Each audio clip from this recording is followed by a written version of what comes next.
हाय दोस्तों, मैं Virat sir knowledge motivation blogs में आपका स्वागत है। टारगेट मैट्रिक बिहार बोर्ड परीक्षा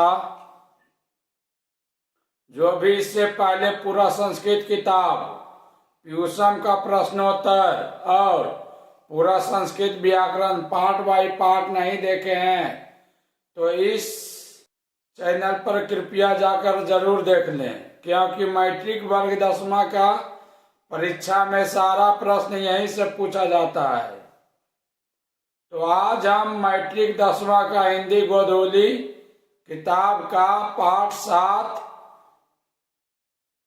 परंपरा का मूल्यांकन का प्रश्नोत्तर करने वाले हैं, जिसके लेखक रामविलास शर्मा जी हैं, जो परीक्षा की दृष्टि से बहुत जरूरी है। तो समय न गवाते हुए, क्योंकि वक्त कम है, जितना दम है उतना लगा दो। कुछ लोगों को मैं जगाता हूं और कुछ लोगों को आप जगा दो। तो ये रहा आज का सारा प्रश्न। प्रश्न संख्या 1 है, वह विचारधारा जो चेतना या भाव को मूल पदार्थ मानती है तो उसे क्या कहते हैं? उत्तर हो जाएगा भौतिकवाद। प्रश्न संख्या 2 है, सारे यूरोप के लोग किस सभ्यता से प्रभावित थे? तो एथेंस की सभ्यता से।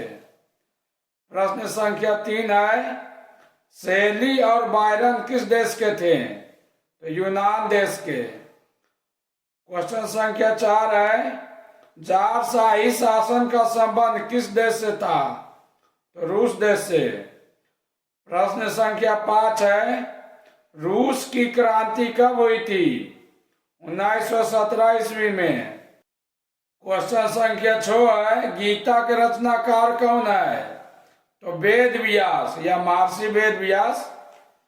क्वेश्चन संख्या 7 है, परंपरा का मूल्यांकन शीर्षक पाठ साहित्य की कौन सी विधिया है?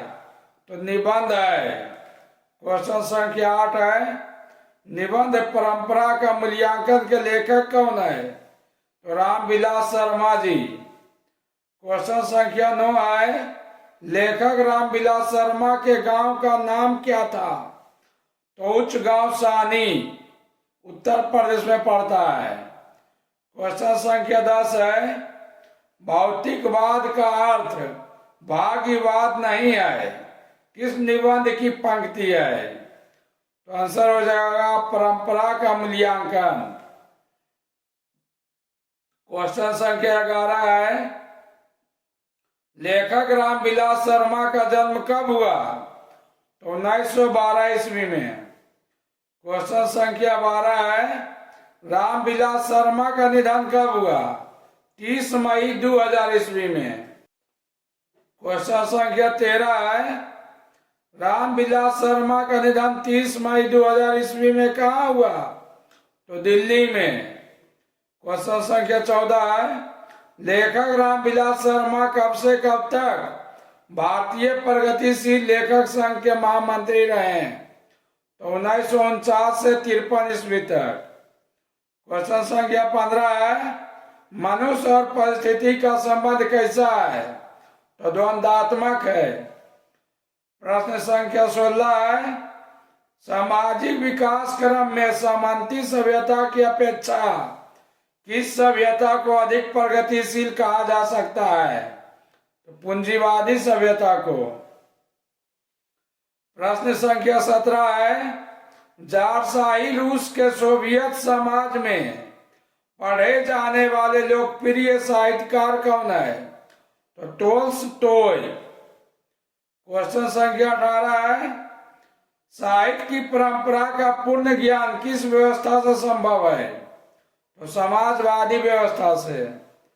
क्वेश्चन संख्या 19 है, साहित्य के निर्माण में प्रतिभाशाली मनुष्यों की कैसी भूमिका है? तो निर्णायक भूमिका है। क्वेश्चन संख्या 20 है, जातीय अस्मिता की दृष्टि से इतिहास का प्रवाह कैसा है? तो विच्छिन्न या अविच्छिन्न दोनों है। क्वेश्चन संख्या 21 है, जो लकीर के फकीर ना होकर क्रांतिकारी साहित्य की रचना करे, उसके लिए क्या आवश्यक है? तो परंपरा का ज्ञान उसके लिए आवश्यक है। क्वेश्चन संख्या 22 है, हिंदी आलोचना को वैज्ञानिक दृष्टि प्रदान करने का श्रेय किसे प्राप्त है? तो रामविलास शर्मा जी को। प्रश्न संख्या 23 है, हिंदी में जीवनी साहित्य को एक नया आयाम किसने दिया है? तो रामविलास शर्मा। क्वेश्चन संख्या 24 है, प्रेमचंद और उनका युग किनकी रचना है? तो रामविलास शर्मा जी की रचना है। क्वेश्चन संख्या 25 है, भारतीय प्रगतिशील लेखक संघ के महामंत्री कौन रहे हैं? तो रामविलास शर्मा जी। क्वेश्चन संख्या 26 है, लेखक के अनुसार भारत की राष्ट्रीय क्षमता का पूर्ण विकास किस व्यवस्था में संभव है? तो समाजवादी व्यवस्था। क्वेश्चन संख्या 27 है, सोवियत संघ पर आक्रमण किसने किया था? तो हिटलर ने किया था। क्वेश्चन संख्या 28 है, रूस के राजा को क्या कहा जाता था? तो जार। रूस में कैसी शासन व्यवस्था थी? तो जारशाही शासन व्यवस्था थी। संख्या 29 है, निराला की साहित्य साधना के रचनाकार कौन है? तो रामविलास शर्मा जी। क्वेश्चन संख्या 30 है, रामविलास शर्मा को उनकी किस कृति के लिए साहित्य अकादमी पुरस्कार मिला? तो निराला की साहित्य साधना के लिए। क्वेश्चन संख्या 31 है, सोवियत संघ रूस के लोग हिटलर विरोधी संग्राम को क्या कहते हैं? तो महान राष्ट्रीय संग्राम। क्वेश्चन संख्या 32 है, किस व्यवस्था के कायम होने पर जातीय अस्मिता खंडित नहीं होती, वरन और पुष्ट होती है? तो समाजवादी व्यवस्था। क्वेश्चन संख्या 33 है, भारतीय संस्कृति से किन दो ग्रंथों को अलग कर दे तो भारतीय साहित्य की आंतरिक एकता टूट जाएगी? तो रामायण और महाभारत। क्वेश्चन संख्या 34 है, रामायण महाग्रंथ का रचनाकार कौन है? तो महर्षि वाल्मीकि। उसी तरह क्वेश्चन आएगा, महाभारत का रचनाकार कौन है? तो महर्षि वेद व्यास। क्वेश्चन संख्या 35 है, प्रगतिशील आलोचना का विकास किससे होता है? तो साहित्य की परंपरा के ज्ञान से। प्रश्न संख्या 36 है, सभ्यता का हर स्तर से कौन कौन सा युद्ध संभव है? तो धर्म युद्ध, कर्म युद्ध और द्वंद्व युद्ध। क्वेश्चन संख्या 37 है, साहित्य सापेक्ष रूप में कैसा होता है? स्वाधीन होता है, यानी अपने अधीन होता है। क्वेश्चन संख्या 38 है, एथेंस देश किस महादेश में है? तो यूरोप महादेश में है। क्वेश्चन संख्या 39 है, भारत किस महादेश में है? तो एशिया महादेश में। 40 नंबर क्वेश्चन है, बायरन किस भाषा के कवि थे? तो अंग्रेजी भाषा के। 41 नंबर प्रश्न है, दूसरों की नकल कर लिखा गया साहित्य कैसा होता है? तो अधम यानी नीच कोटि का।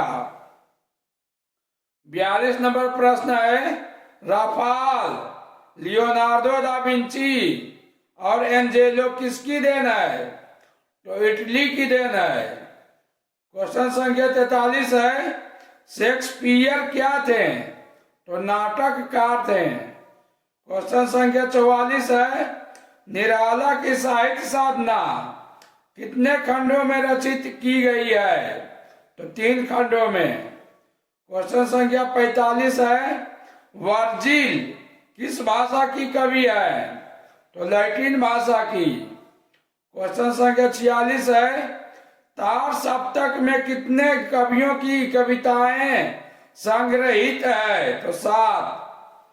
क्वेश्चन संख्या 47 है, अज्ञे ने तार सप्तक कब संपादित किया था? तो 1943 ईस्वी में। क्वेश्चन संख्या 48 है, आदिम का शाब्दिक अर्थ क्या होता है? आदिम का शाब्दिक अर्थ क्या होता है? तो अति प्राचीन। क्वेश्चन संख्या 49 है, भारतेंदु हरिश्चंद्र किसकी रचना है? तो रामविलास शर्मा जी की। क्वेश्चन संख्या 50 है, भारत की राष्ट्रीय क्षमता का पूर्ण विकास किस व्यवस्था में संभव है? तो समाजवादी व्यवस्था। क्वेश्चन संख्या 51 है, साहित्य मनुष्य के संपूर्ण जीवन से संबंधित है, यह पंक्ति किस पाठ से उद्धृत है? तो आंसर हो जाएगा परंपरा का मूल्यांकन। प्रश्न संख्या 52 है, अस्मिता का सही अर्थ क्या है? तो पहचान या अस्तित्व। क्वेश्चन संख्या 53 है, अपव्यय का शाब्दिक अर्थ क्या होता है? तो फिजूल खर्च होता है। क्वेश्चन संख्या 54 है, जो आलोचना सामाजिक विकास को महत्व देती है क्या कहलाता है? तो प्रगतिशील आलोचना। क्वेश्चन संख्या 55 है, जिसमें दो परस्पर विरोधी स्थितियों या पक्षों का संघर्ष हो तो उसे क्या कहते हैं? द्वंद्वात्मक कहते हैं उसे। हमारा इच्छा सबको शिक्षा। एक मोटिवेशन है इस तरह, शिक्षा शेरनी का वह दूध है जो जितना पिएगा उतना ही दौड़ेगा। तो वेल दोस्तों, मिलते हैं अगले वीडियो में अगले पार्ट के साथ। दोस्तों, जब तक परीक्षा खत्म ना हो जाए तब तक पढ़ाई करते रहो, क्योंकि ये दुनिया मेहनत नहीं रिजल्ट देखती है।